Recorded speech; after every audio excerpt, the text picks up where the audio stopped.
Okay, so welcome everybody to the Viinitie Blind Tasting Session this Friday afternoon. Thank you for joining us for this initiative. We decided to do something interesting, a bit different, something activating during this strange time. So we came up with an idea of doing a blind tasting session online with people joining from wherever you're based in your homes or offices. And you could also have to come and pick up some bottles for the samples from our office if you were in the Helsinki region. So we are going to talk about the blind tasting in general for a bit first, and then we'll go through the 4 wines that we're going to taste blind today. So we're going to start just thinking about why do we actually do this? Why are we actually tasting wines blind? And to me, as much as for me, wine is about the people who make them and then where the wine comes from, the history, the culture, the actual, wine reflecting its origin, and it's all about enjoyment. I think it's also super important to sometimes taste wines blind, because you get to get rid of all your preconceptions. You don't have to judge the wine based on what you see on the label, whether that's a region or ABV or vintage or a producer. So you have a kind of a blank paper in front of you when you start tasting the wine. And it's also good to just challenge yourself and the palate. It actually takes a lot of work to keep up the palate.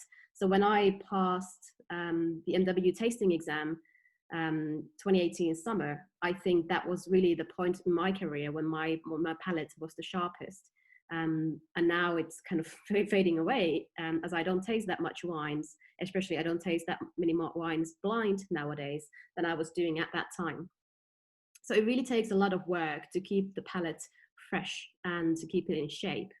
And so why blind tasting is important, it's a really good way to assess the quality of the wine and really forcing yourself as well to be organized and to concentrate on the wine. Of course, it's kind of fun. It's not just a party trick, especially, sometimes you think of, oh yeah, party trick, show your friends that they can pour you anything and you get them right. That's not really the point of blind tasting. It is fun to go to a restaurant or have a gathering with wine friends and everybody's bringing a blind bottle and you try to guess what it is. That's, of course, it's, for wine geeks like me, that's a fun pastime. But that's blind tasting to me is much more than just that. And also, blind tasting allows you to have and try out wines that you might not actually pick otherwise. So sometimes when I go out to restaurants or bars, I might ask the bartender, like, could you pour me something blind? You choose. And then you kind of get to challenge yourself. You get to try new things. And then you might be, giving a chance to all the wines in the world, and you might actually be surprised, whether that's positively or negatively. And when we taste blind, it's also, it's very important to, if you want to say and find an answer, say what the wine is, it's important to be logical when you get to that last sentence. This is what I think the wine is. So it's kind of hard to do blind tasting because you always think, okay, who has picked the wine? From which selection is that wine? Okay, who made the choice? Oh, did I actually see that wine was on the screw cap or cork? So it's always your mind just starts to think about all the possible clues that you might have. So now, what we're doing today, I'm actually also tasting all the wines blind. So my colleague picked up all the wines and poured them to me as well, to these sample bottles that you guys have as well. And I have no clue what they are. I presume that they are from our selection at Viinitie, but we have 140 different producers with several wines, so it still leaves quite a wide range. But also, I don't know, maybe Heta chose something else as well. So to me, it's completely, weird situation as well. But what we need to have to be able to find a logical answer, it is essential to have theoretical knowledge about wine. So we need to know not just the characteristics of a grape variety or a region, what kind of grape varieties a certain region produce, What were the vintages like in those regions? What about the wine styles made from those grape varieties or those regions? So you need to start combining all of these and have a kind of a map inside your head about what's done where and when. So it's not just about being able to be a good taster, you also need to know quite broadly and deeply about wine. And the learning curve and the meaning of blind tasting, to me, it's really not about getting the wine right or wrong. It is really how, if you want to become a better blind taster, you need to be able to analyze the journey you did when you were tasting that wine. And for example, see where did you take a miss path if you end up coming with a wrong solution. And that's how you learn from it. Is there's no point of just doing blind tasting after blind tasting after blind tasting, and trying to learn by that, but you need to actually be able to analyze those answers and look at the logical curve that you had from the beginning of the wine, tasting the wine to the solution. And that's how you can become better and better in your logical thinking. So when we do blind taste, I think it's you can do blind tasting and tasting note writing in a several different way. But often it does help when you have a certain formula that you are following, whether that's just letters that keep you reminded of going through every single path in the wine tasting, whether you're using something called grid or a cross that I'm using, and I'll show you in a minute.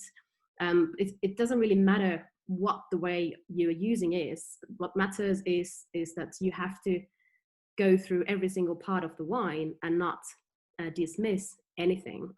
And let me show you what I use when I taste the wines blind. Let me just share my screen with you. So there we go.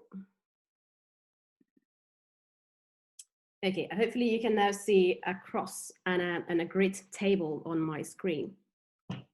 So on your left, that's something that we call the cross, and on your right, it's something that we call a grid. So these are two quite typical tasting note formulas that, for example, master wine students are using. So if I explain it to you quickly, on the left is something that we call the cross, and that's what I used when I was doing my blind tastings. So in each part of the cross actually means something. So if you look at the top left, that's dryness of the wine. So there I might write down what I done now, less than 4 grams per liter sugar, or you might want to write down off dry or luscious, depending the sugar level. Or you might want to be specific and write down, the particular number.